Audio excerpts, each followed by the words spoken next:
President Biden has touched down in Edinburgh. He's hoping that his plans to invest more than $500 billion against climate change will influence other leaders.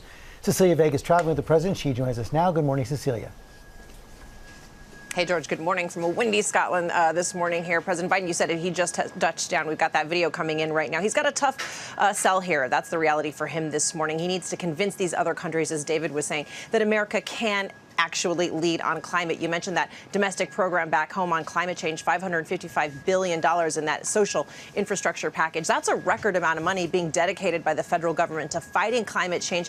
But on its own, experts say that's not going to get the president to his goal of reducing greenhouse gas emissions in half by 2030. I pushed him on this yesterday at his first press conference here on this foreign trip abroad. He says he's still convinced he can actually meet that goal.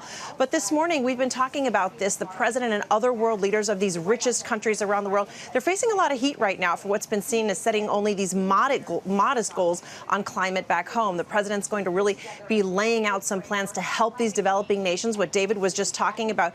But, George, he's going to be met with a lot of skepticism here. That's the reality on the ground as he heads into this conference in Glasgow today. So many world leaders around the country have seen so many other American presidents lay out these plans to fight climate change, only to be met with resistance back home. That's certainly what's happening to President Biden, his early administration so far, George. And see, on another front, we learned that the White House press secretary Jen Psaki has tested positive for COVID.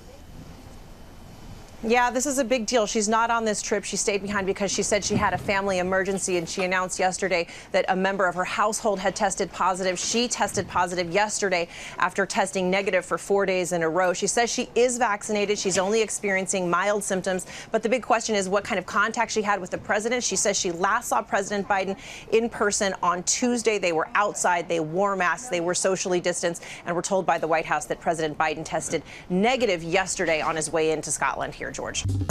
Well, hey there, GMA fans. Robin Roberts here. Thanks for checking out our YouTube channel. Lots of great stuff here. So go on, click the subscribe button right over here to get more of awesome videos and content from GMA every day, anytime. We thank you for watching, and we'll see you in the morning on GMA.